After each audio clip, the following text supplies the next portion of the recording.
Welcome to the drum theory and notation section of the drumming system. Now I want to explain to you why it's very important to understand theory and notation.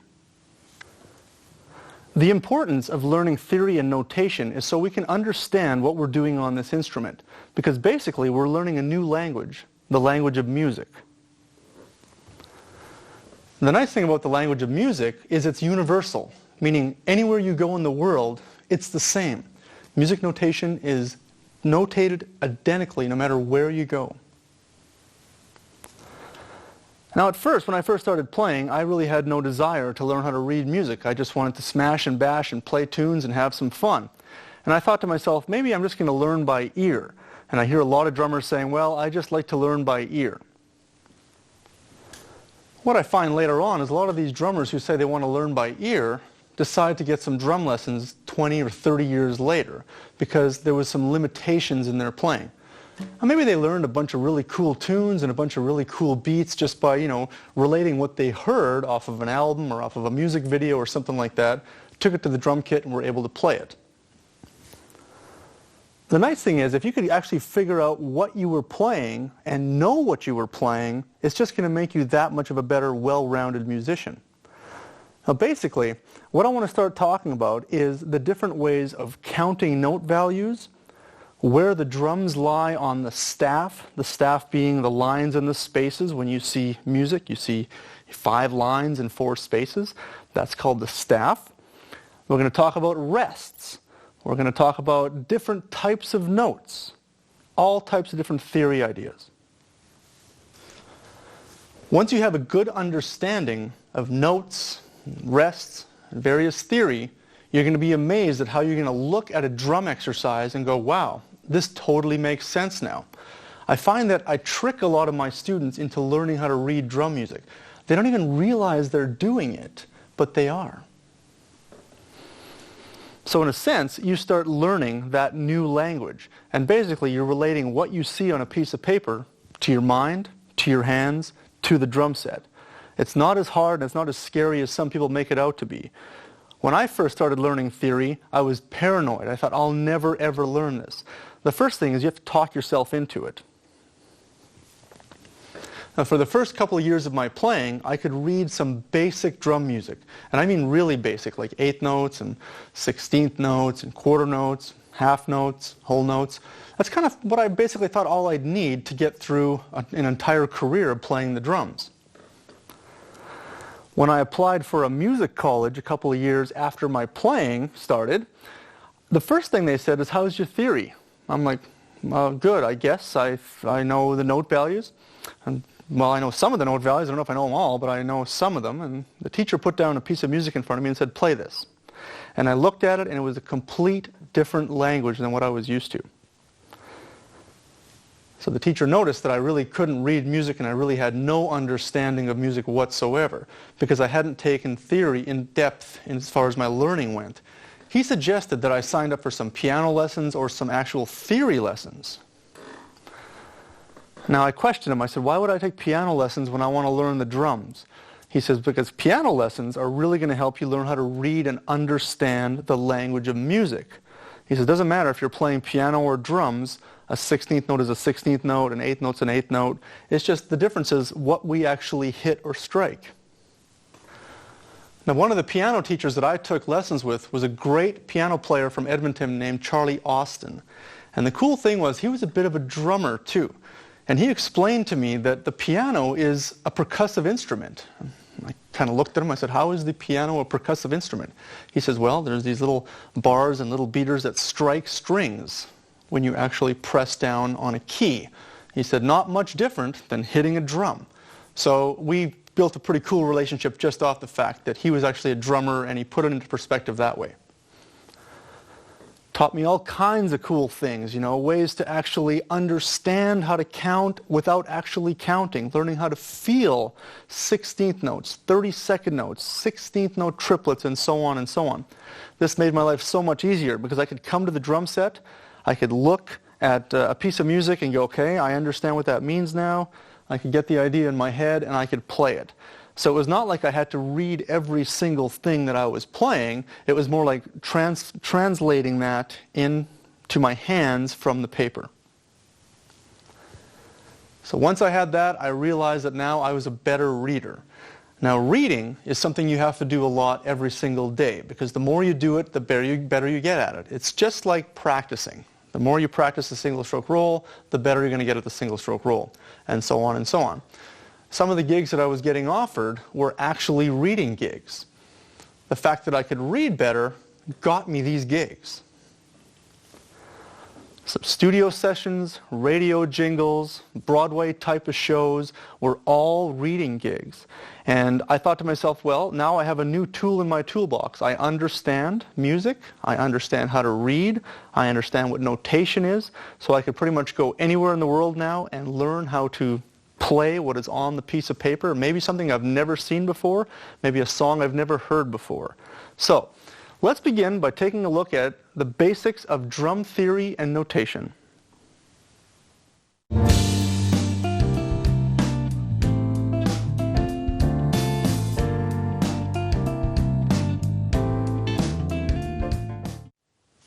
I'd like to explain the difference between theory and drum notation. Now, first of all, drum notation is simply just where the drums and cymbals are placed on the staff. For example, you might have your small tom placed on the top space of the staff. You might have your bass drum placed on the bottom space of the staff. So basically, you need to understand where every drum and cymbal is placed on the staff being the lines and the spaces. Now, there's a few different ways that I've seen drum notation written. Now, unfortunately, there's not like one set rule. And I think that my only assumption to why that is because the more drums and cymbals we have, the more lines and spaces we need to take up. I was always taught on a standard 5-piece drum set, so I was learning how to read 5-piece drum set notation. When I bought a book once called The Drum Set Techniques of Rush, I first of all went to the very beginning, and I looked under something called the drum key or the drum legend. It's the same thing. Every book should have at the very beginning a drum key, or sometimes called the drum legend. Sometimes it might say drum key / drum legend. Now, the first thing you want to do when you buy a new book is take a look at the drum set notation key, because this will show you where all the drums and cymbals are placed. So when I first got my Rush book, opened it up, well, knowing that Neil had several toms, I think he had something like, 11 or 12 toms, several cymbals, cowbells, wood blocks, glockenspiel, you name it. The drum key was a whole entire page long that I had to study. Now, not every book's going to be like that. In most cases, it might be for a 5-piece set, it might be for a 7-piece set. But if you're listening to drummers that have a lot of different types of drums, Dream Theater, Metallica, Rush, you need to realize that their drums will be placed on different spaces and different lines. So once again, very important, you need to know where the drums are placed on the staff. That's the first thing. Now with drum theory, it doesn't even need to be called drum theory. It just could be called music theory, because music theory is really the alphabet and the understanding of music in general. So for example, whether you take guitar lessons, piano lessons, drum lessons, whatever, a quarter note is a quarter note, an eighth note is an eighth note, a 16th note is a 16th note, and so on and so on. We also need to understand what rests mean. Rests are duration of silence. We need to know what that means. There's dotted notation. There's many, many different things in theory that we need to understand, which I will explain in the upcoming lessons. So basically, drum notation is just simply almost like a vertical way of looking at music. We're looking, from the drums from the top to the bottom to see where the drums and cymbals are located on the staff, where theory is placed throughout a whole entire area of music, or in some cases it could be just one bar. Some of the exercises we have provided are only 1 bar in length. Some are longer. But once you understand the notation and the theory, it's all going to come together. So let's get started with drum theory and notation.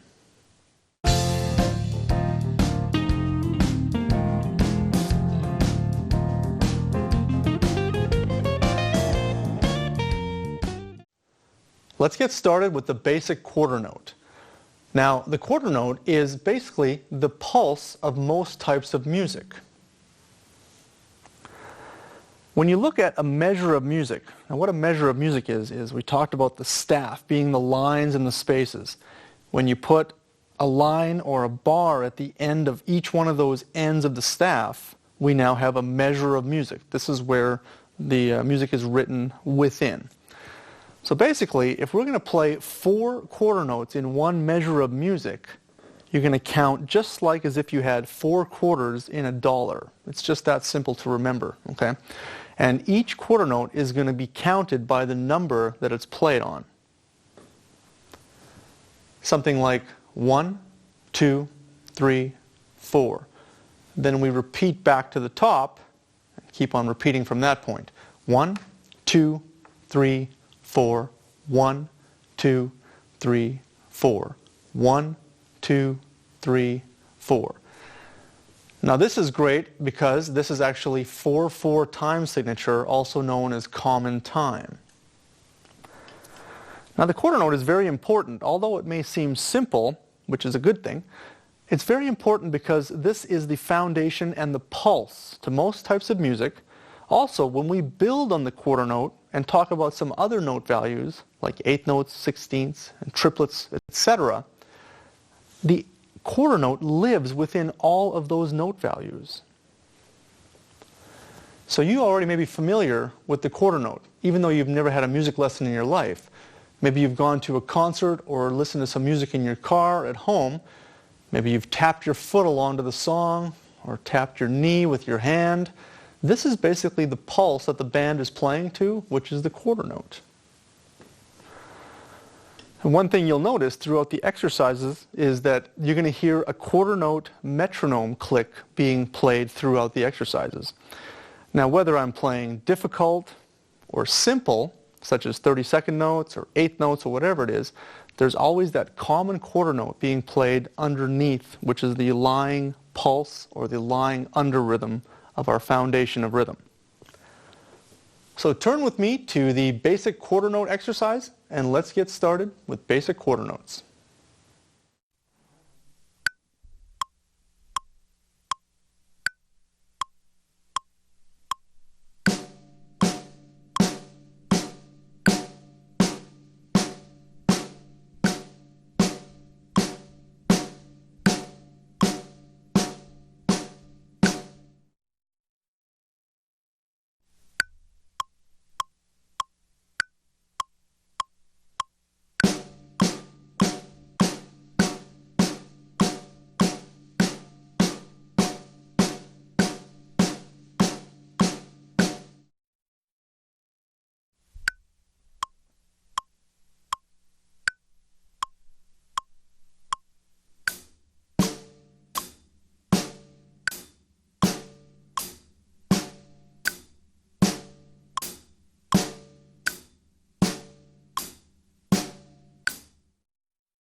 It's time to take a look at eighth note subdivisions. Now, what eighth notes are is they are two parts to the quarter note. Let me explain. We've already talked about the quarter note being 1, 2, 3, 4. So let's just look at the very first quarter note, beat 1. So one quarter note to one quarter note is 1 to 1. I mean, I don't need to overanalyze that, but it's just that simple. Now what I want to do is I want to take beat 1, and right after beat 1, I'm not going to go to beat 2, because we'll say that's way over here. We're going to go 1, and we're going to play the note in between the 1 and the 2. Now what we're going to call that note is and, A-N-D, okay? 1 and. So in the family of beat 1, we've now got two parts, 1 and. We haven't even got to 2 yet. Okay?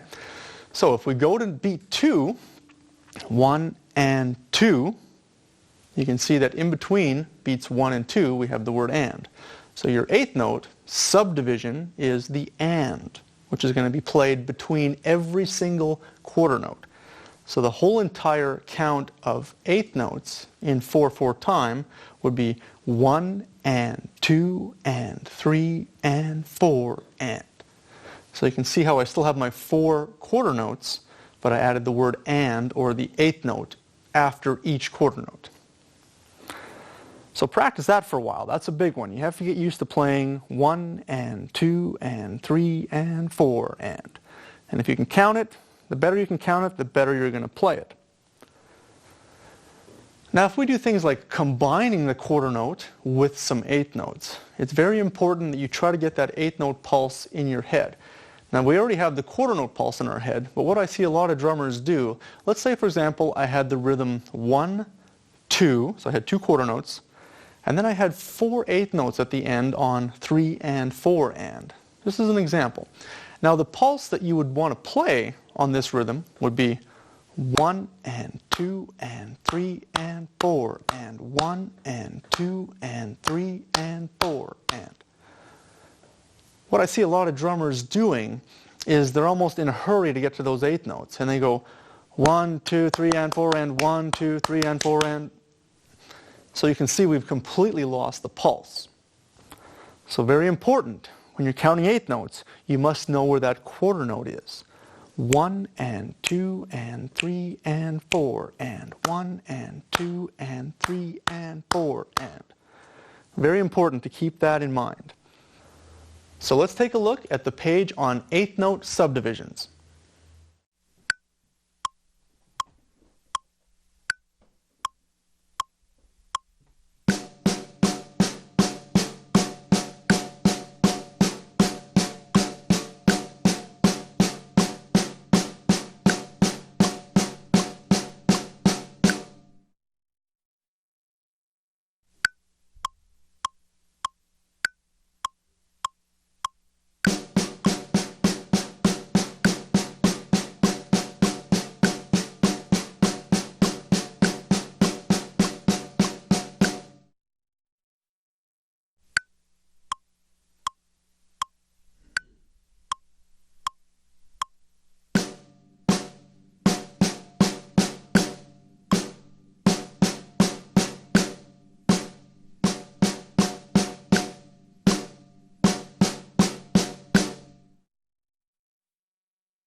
Now let's have some fun with some 16th note subdivisions.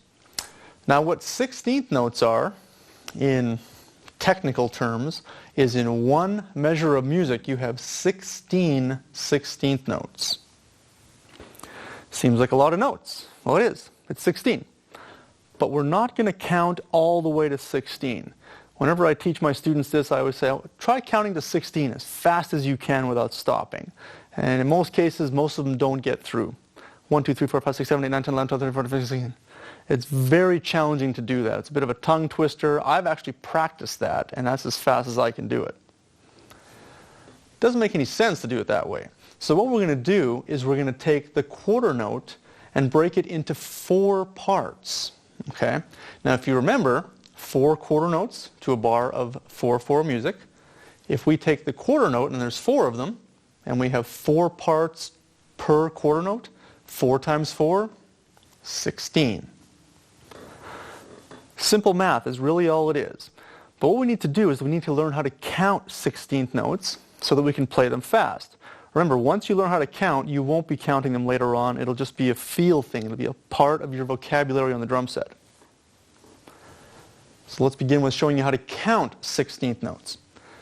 Now, like I said before, you don't want to go 1, 2, 3, 4, 6, I can't even count to 16. It's just a tongue twister. I've seen some drummers go 1, 2, 3, 4, 1, 2, 3, 4, 1, 2, 3, 4, 1, 2, 3, 4. I wouldn't suggest that either, because we want to try to keep this into a nice flow of properly counted 16th notes. Now usually when you see 16th notes written out in various drum books, you see the number 1 for the quarter note, you'll see the and for the 8th note. So we have 1 and.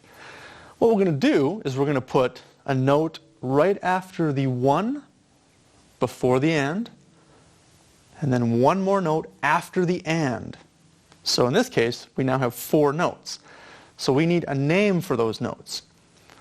The name right after 1 will be E, as in the letter E.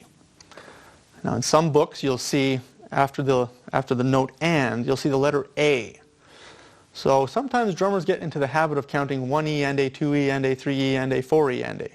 That's a little bit hard to do. The letter A is a harsh syllable. It's hard to say that fast. So what we're going to do is show you how to count it properly. Now most of these books mean what I'm about to explain to you, but sometimes it's a little confusing when you just see the letter A, which you will see in a lot of books. As opposed to saying the letter A, say the word ah, like AH. So now you've got 1E and ah.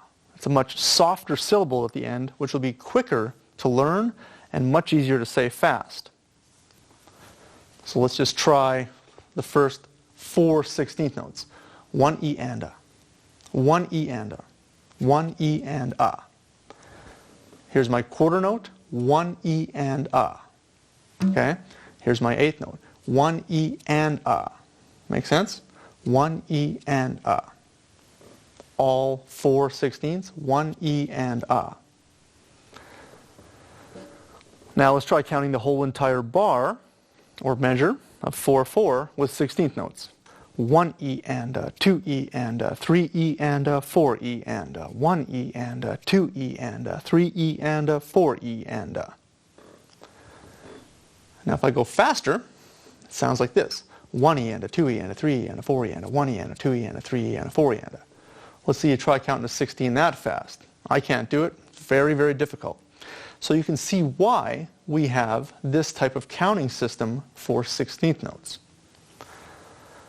Now, if I was to play an exercise where I have got 2 quarter notes at the beginning of the measure, followed by 8 16th notes on 3E and a 4E and a, this is where, once again, the quarter note has a very important role, because that is your underlying pulse, that is your foundation of time. So I'm going to clap the quarter note here on my hands, and I'm going to just count that rhythm out loud for you.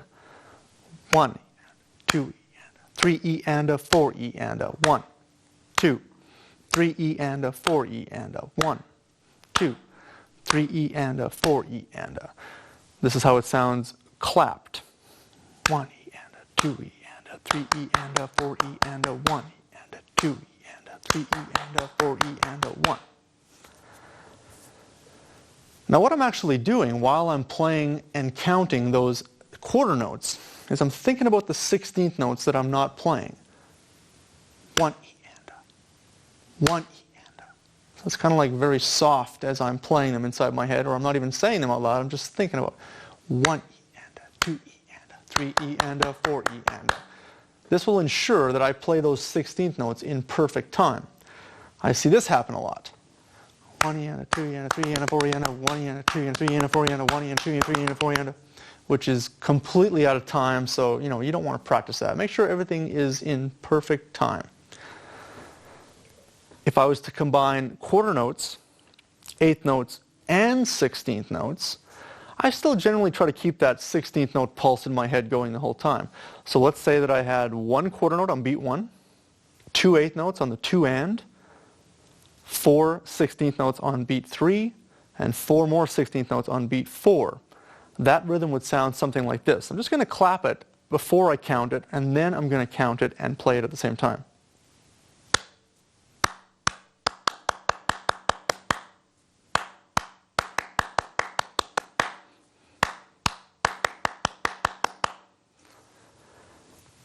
Well, it might sound kind of challenging. Well, it's not really, because all I'm doing there is going 1 E and a, 2 E and a, 3 E and a, 4 E and a, 1 E and a, 2 E and a, 3 E and a, 4 E and a.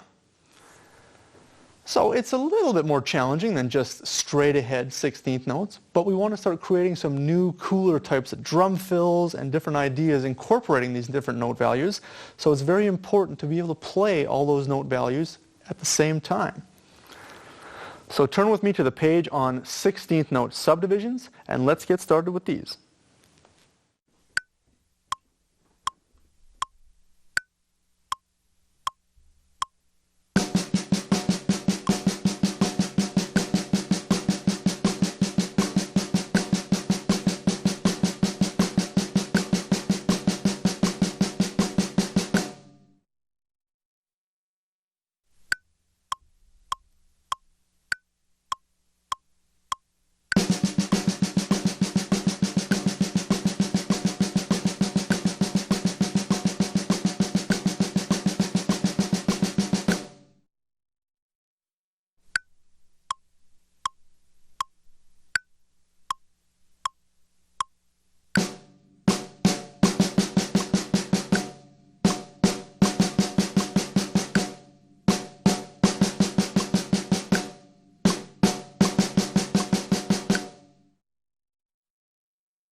Well, it's time to take a look at the ever-popular 30-second note subdivisions.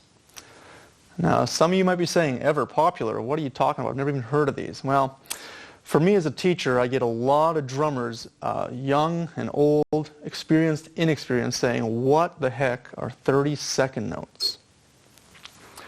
So I find that I teach these a lot. That's why it's kind of popular for me, because there's not a lot of great explanations out there on the 30-second note. Let me show you a few different ways that I was taught the 30-second note that I no longer teach my students. Basically, there's 32 notes in a bar of 4/4, which means per quarter note, I have 8 30-second notes. Think about that. 8 times 4 quarter notes is 32. So how the heck am I going to count 32 notes in a bar of music? Definitely don't count to 32. I'm not even try to count to 32 as fast as I can, because it'll just be embarrassing for me. So I remember going to one teacher once, a guy that I just took a couple lessons with, and I said, you know, I kind of have an understanding of how to play 30-second notes, but how do you actually count them? And this guy says, well, you just double up the count of 16th notes. He goes, you know how to count 16th notes? I said, yeah, 1 eanda, 2 eanda, 3 eanda, 4 eanda. He says, just say each one of those words twice. I said, 1, 1, e, and, ah. He goes, yeah, perfect. So I kind of scratched my head and went, okay, let me try this. 1, 1, e, and, ah, 2, 2, e, and, ah. And I couldn't get through it. It was so confusing and so bizarre. And now I still laugh at that, you know, at that time that I had, because it was quite silly. If you can do that, great, go for it. But that was actually slowing me down in my 30-second note learning process. What a lot of teachers will say, they say, well, just play 16th notes with one hand, 1 eanda, 2 eanda, 3 eanda, 4 eanda, and fill in the gaps or the holes or the notes you're not playing with the left hand. So if you're going 1 eanda, 2 eanda, 3 eanda, 4 eanda, digga digga digga digga digga digga digga digga digga digga digga digga digga digga digga digga. Yes, that's 30-second notes. But for me, the kind of person who likes to analyze things until I can completely understand what I'm doing, I wanted to know, what are those left-hand notes doing? Are they just invisible notes that I add there while I'm thinking 16ths? Well, that may help you later on in your playing once you have a full understanding of 30-second notes. I'm not saying that system is bad. It may not just be great at first when you're learning how to count 30-second notes. Some people say, wow, like, why would you count 30-second notes? They're played so fast that why would you count them? Well, like I keep mentioning, as you understand these and get them faster, you won't be counting. It's all about a feel thing. It becomes a part of your playing. But whenever you're learning, it always helps to know what you're learning. It's just as simple as that. So another teacher that I had said, well, why don't you try counting 1 eanda and eanda? And I thought, wow, that might be confusing as well. But I found it to be the least confusing out of the other ways that I was shown. 1 eanda and eanda. 1 eanda and eanda. Lots of ands, but I found it was easier to say. Those series of syllables were a little bit easier to say than 1, 1, e, and, ah, 2, 2, e, and, ah. So I started practicing 1 eanda and eanda, which is 8 notes. 1, 2, 3, 4, 5, 6, 7, 8. 1 eanda and eanda. And yeah, it was a little tricky, but once again, it was the easiest one out of the ones that I've seen. 1 eanda and eanda, 2 eanda and eanda, 3 eanda and eanda, 4 eanda and eanda. Notice the quarter note in there? 1 eanda and eanda, 2 eanda and eanda, 3 eanda and eanda, 4 eanda and eanda. So once I had that idea kind of, solidified, I started just practicing that, ticka, ticka, ticka, ticka, ticka, ticka, ticka, ticka, 1 eanda and eanda, 2 eanda and eanda, 3. And it worked. It was like, wow, okay, I couldn't count very fast. I found that once I got to a point where I couldn't count any faster, I needed to stop counting completely and just play it by ear. Ticka, ticka, ticka, ticka, ticka, ticka, ticka, ticka, ticka, ticka, ticka, ticka, ticka, ticka.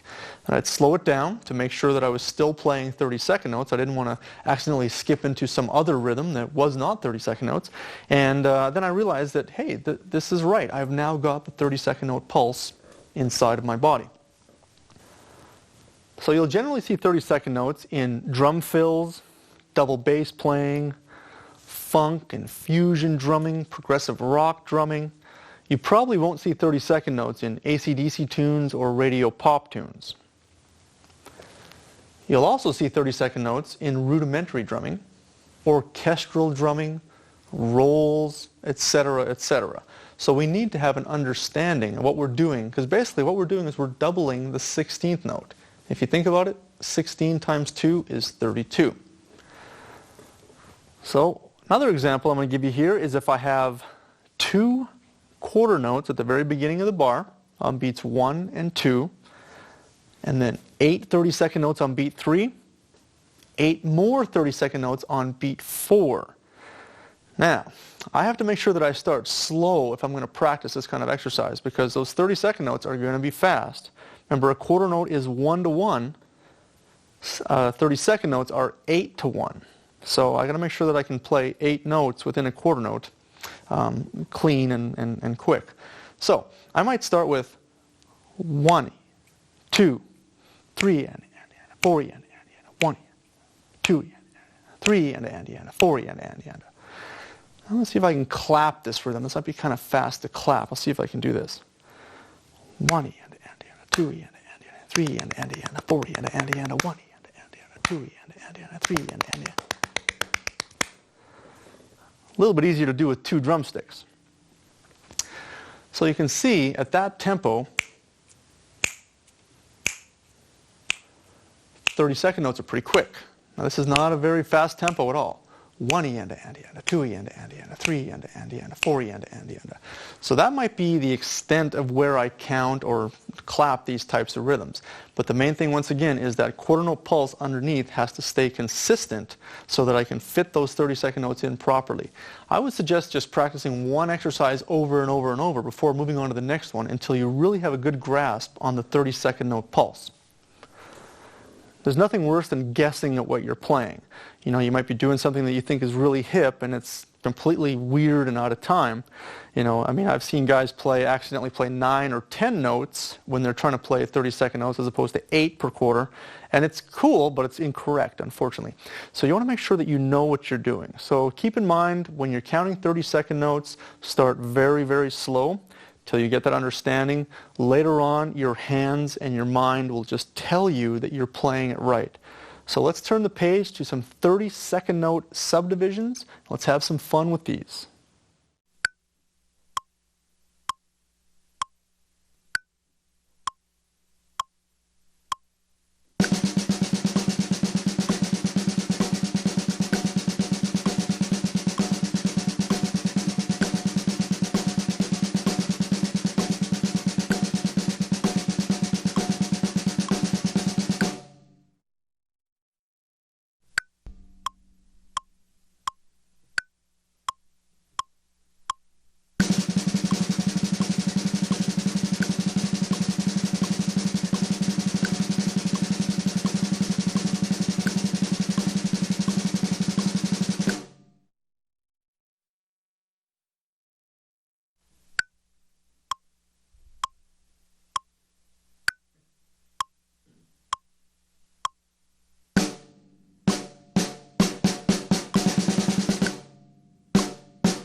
Welcome to the Understanding Triplets section of the drumming system.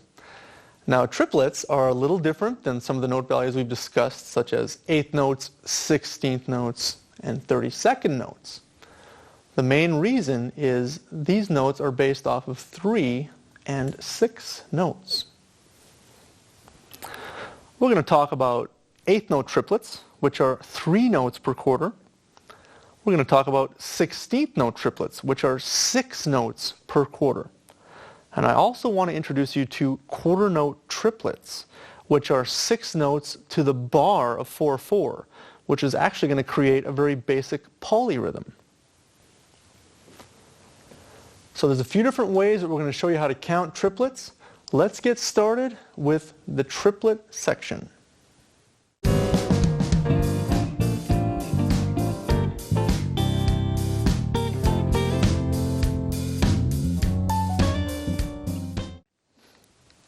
Let's begin by taking a look at 8th note triplets. Now, 8th note triplets are also commonly referred to as triplets. Triplets can be heard in jazz, blues, funk, rock, heavy metal, you name it. There's not a lot of restrictions to triplets. There's many drum rudiments based off of triplets, 8th note triplets. So let's take a look at how to count 8th note triplets. Now, there's actually a few different ways to count triplets, and I don't really endorse one way or the other. I finally found a common one that seems to be the most popular out there in the drumming community. But the first way that I was actually taught to count triplets is a way that I would not suggest. So we do not want to count triplets this way. The first way that I was taught was you're going to count the quarter note, and in 8th note triplets there's 3 notes per quarter note. So I was taught 1. The second note was T, T-I, and the third one was, I got to think about this, it's been so long, T-A, 1 T-ta.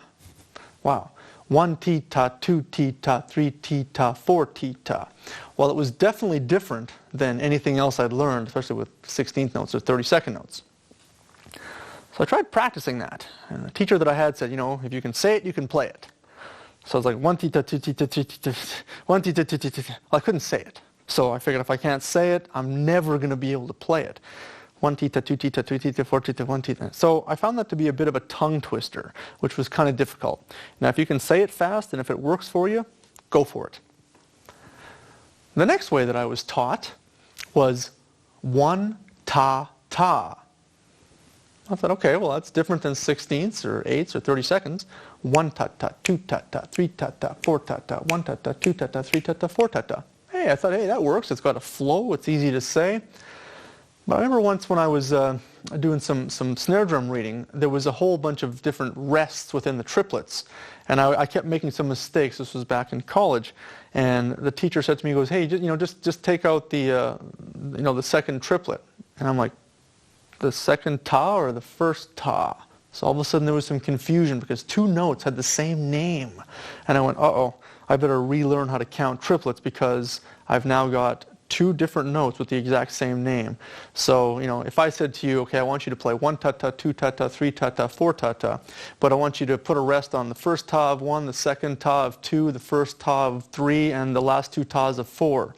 That is very confusing, to me anyways, but that just blew my mind when I didn't want to count that way anymore. So I opened up another book a couple of years later, and I was teaching how to count triplets, and it said count 1 and a, 2 and a, 3 and a, 4 and a. I went, hey, that's pretty cool, because each name for the note was different, which was good, and it had a nice flow to it. 1 and a, 2 and a, 3 and a, 4 and a. Thought that might work. Then I was working with a bass player once, and he says to me, yeah, man, I want you to come up with a drum part for this bass line I got. Dun, da, da, dun, da, da, dun, da, da, dun, da, da. I thought, oh, okay, that's 16th notes. That's 1 and a, 2 and a, 1 and a, 2 and a, 3. And he says, yeah, man, it's just triplets. And I went, rhythmically, it doesn't sound like triplets. And he started going 1 and a, 2 and a, 3 and a, 4. And I'm thinking, you mean 1 and a, 2 and a, 3 and a, 4? So there was another bit of confusion was thrown in. These notes now had the same names as 16th notes, the first 16th note and the last 2 16th notes. So I went, oh no, now I'm confused again. Now, even though I see that one a lot, and it's very popular, I'm not saying don't stray away from it. Just keep in mind that it can be confusing, especially if you're combining that rhythm with 16th notes. So the way that I was finally shown, which seems to make sense and I use and I see a lot in everyday drumming, is simply saying the word triplet after the quarter note. One triplet, one triplet, two triplet, three triplet, four triplet. Now, like I said, I've been shown several different ways. I finally settled upon that one because it seemed to make the most sense. It was obvious that I was playing triplets because I was actually saying the word triplets. I was reminding myself that I'm in triplets. One triplet, two triplet, three triplet, four triplet. So if I was asked to remove the let of two or the trip of three, it now made sense. It was much easier to figure out those types of rhythms as opposed to having to piece it all together before I played it. So another thing you're going to notice about eighth note triplets is they're going to have a line stemming three notes together when they're in groups of threes, and the number 3 will appear above the group of 3 notes. This is a must when you're playing triplets in 4/4 time. Now, eighth note triplets, if you think about that, there are 3 notes per quarter. 3 times 4 is 12 notes. Now, this time signature is also referred to as 12/8. Now, if 12/8 becomes the time signature, you no longer need the 3s above the notes. So I always, whenever I'm looking at a new book or a new chart of music or something like that, I always check the time signature first. If it says 4/4 at the beginning or common time, the triplets have to have 3s over them. If the time signature is 12/8 and there's 3 notes stemmed together with one single line, they don't have to have the 3s above them. So get used to seeing that. Now, real quickly, if I'm going to do an example of 2 quarter notes at the beginning of the bar, followed by 3 eighth note triplets on beat 3 and 3 eighth note triplets on beat 4, I have to get that underlying triplet rhythm underneath in my counting. Would sound something like this. 1 triplet, 2 triplet, 3 triplet, 4 triplet, 1 triplet, 2 triplet, 3 triplet, 4 triplet.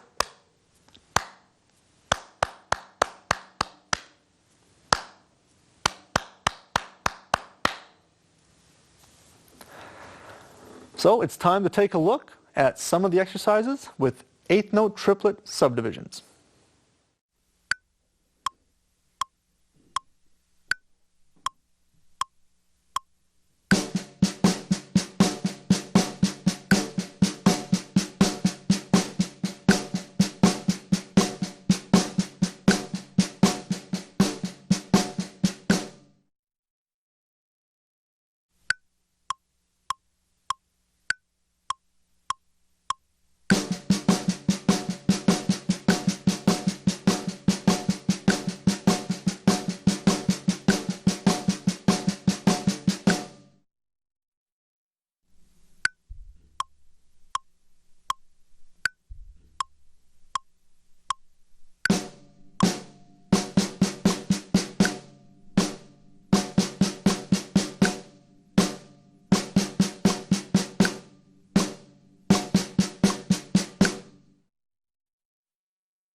Now I'd like to explain what 16th note triplets are.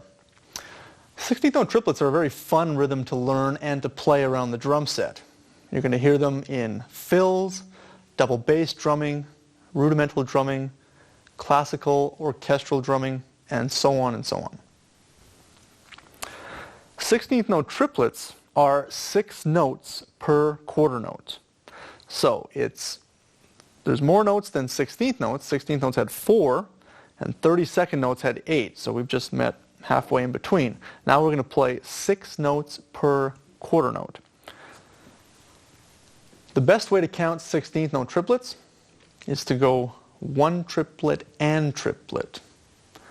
And once again, you might be going, wow, all this counting I have to learn. It's just going to make your life so much easier down the road. The cool thing about 16th note triplets being an even number, which is 6, the and, our 8th note, actually exists in these. 1 and. So if I'm going back to basic 8th notes, 1 and, we're going to put 2 notes after the 1 triplet, play the and, which is the 8th note, and play 2 more 16th note triplets after the and triplet. So it'd be like 1 triplet and triplet, 2 triplet and triplet, and so on and so on. When I first learned 16th note triplets, I was taught to count 1, 2, 3, 4, 5, 6, 1, 2, 3, 4, 5, 6. It helped. I wouldn't say that was a bad thing. I was learning how to play 6 notes per quarter, feeling a new pulse, had all kinds of cool new ideas for beats and fills. It posed one problem though. When I got to college, in the audition, the teacher says to me, he goes, can you play me some 16th note triplets, please? I said, sure, and I started playing them. And he says, okay, how do you count them? Because he was trying to find out how everybody was learning them prior to entering college. And I said, 1, 2, 3, 4, 5, 6, 1, 2, 3, 4, 5, 6. And he says, oh, how do you count 6, 8? And I went, 1, 2, 3, 4, 5, 6, 1, 2, 3, 4, 5, 6. He goes, well, what's the difference? And I said, nothing. And he went, ooh, huge difference. So I realized that I couldn't really count 6 notes per quarter without it becoming a 6/8 time signature, which was something that we did not want to do at all. So he says, I would suggest counting 1 triplet and triplet, because we can put 16th note triplets into any time signature, not just 6/8. So hopefully that didn't confuse you too much, but try to keep in mind that when you're counting 16th note triplets to the quarter note, count 1 triplet and triplet, 2 triplet and triplet, 3 triplet and triplet, 4 triplet and triplet. Now one cool example that I'd like you to try is we're going to count 2 beats of 8th notes. So we're going to play 1 and 2 and with 8th notes. Then we're going to play beat 3 with 16th note triplets and beat 4 with 16th note triplets. So you can see how even with the 8th note pulse prior to the 16th note triplets, it still ties in and feels really nice and smooth, because 8th notes being 2 notes is an even number. 16th note triplets being 6 is also an even number. So it would sound something like this. 1 and 2 and 3 triplet and triplet, 4 triplet and triplet, 1 and 2 and 3 triplet and triplet, 4 triplet and triplet, da da da da da da da da da da da da da da. So basically you can see how 16th note triplets fit into a quarter note nicely, and also they fit nicely with 8th notes underlying. So let's take a look at some 16th note triplet exercises.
let's take a look at the ever mysterious quarter note triplet. Now the quarter note triplet was something that really wasn't discussed in my many years of learning how to play the drums. Now that's not really because the teachers that I had didn't know what they were. It's just that quarter note triplets are not as popular in most common types of music. Now you'll hear quarter note triplets in orchestral rudimental drumming. You'll hear quarter note triplets as fills, sometimes as beats, but not as common as you would hear the other note values we've been discussing. Now whenever I'd be given a piece of music to read, sometimes I would notice that there would be 3 quarter notes with the number 3 above them, hence quarter note triplets.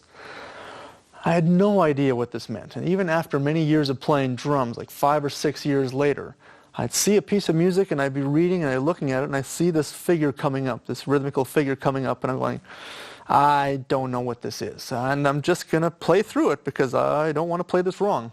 And I was playing in some big bands at the time, and the whole band would play this really cool rhythm, and I would just keep on playing. And the band leader would say, Mike, you got to play those hits. Okay, well, I'd say, okay, how does that go? I don't know how to count those. And then go, da, da, da. Well, that still didn't help me a lot, especially if the tempo was changing from song to song. So I had to find out how to finally count quarter note triplets. Let me share this with you. Now, if you look at a full bar of quarter note triplets, you're only going to see 6 notes in the entire bar. Okay, let's start simple. In 8-note triplets, how many notes do we have in a full bar? We have 12. So let's divide that number by 2 to get 6. So you might go, okay, well, easier said than done, but what does that mean? How do we count these silly notes? Well, remember how I was teaching you how to count 8-note triplets earlier, and we settled upon 1 triplet, 2 triplet, 3 triplet, 4 triplet. Now this is one of the reasons why I think it's very important to count triplets that way. Because when we start breaking up that rhythm into smaller subdivisions yet, we really need to know where each note is lying, especially when we start playing it in a bar of 4/4. So here's the first thing we're going to do, is get the 8th note triplet pulse in your head. 1 triplet, 2 triplet, 3 triplet, 4 triplet. Okay, so now that you got that, we're going to play the first triplet, the third one, so we're going to go 1 triplet. Then we're going to play the middle triplet of beat 2, which is the trip of beat 2. Let's start there for a second. 1 triplet, 2 triplet. Weird, huh? 1 triplet, 2 triplet. Notice how that my count was counting triplets, yet I was clapping a steady pulse. If I continue on through the whole entire bar, this is what happens. 1 triplet, 2 triplet, 3 triplet, 4 triplet. So, let me think about this for a second. I have to play 1, the let of 1, the trip of 2. Now I'm going to repeat that same figure, but starting on beat 3. The 3, the let of 3, and the trip of 4. 1 triplet, 2 triplet, 3 triplet, 4 triplet. 1 triplet, 2 triplet, 3 triplet, 4 triplet.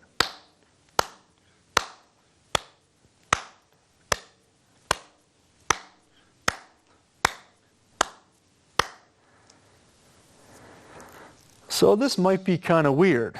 I agree with you. It's very weird, especially if you have to play that within a song.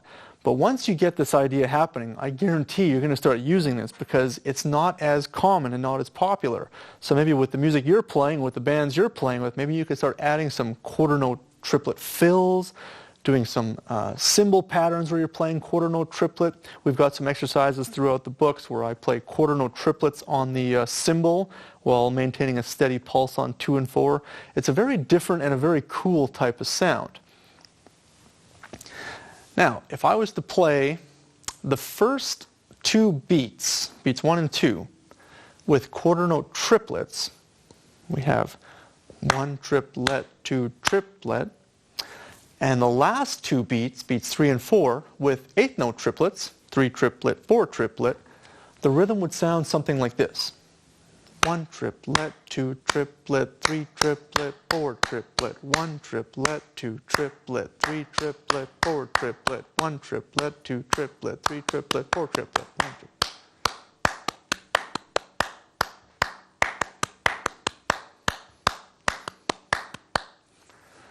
So it sounds a little crazy, but once you get it going, you're going to love it. So let's take a look at how to start developing the quarter note triplet.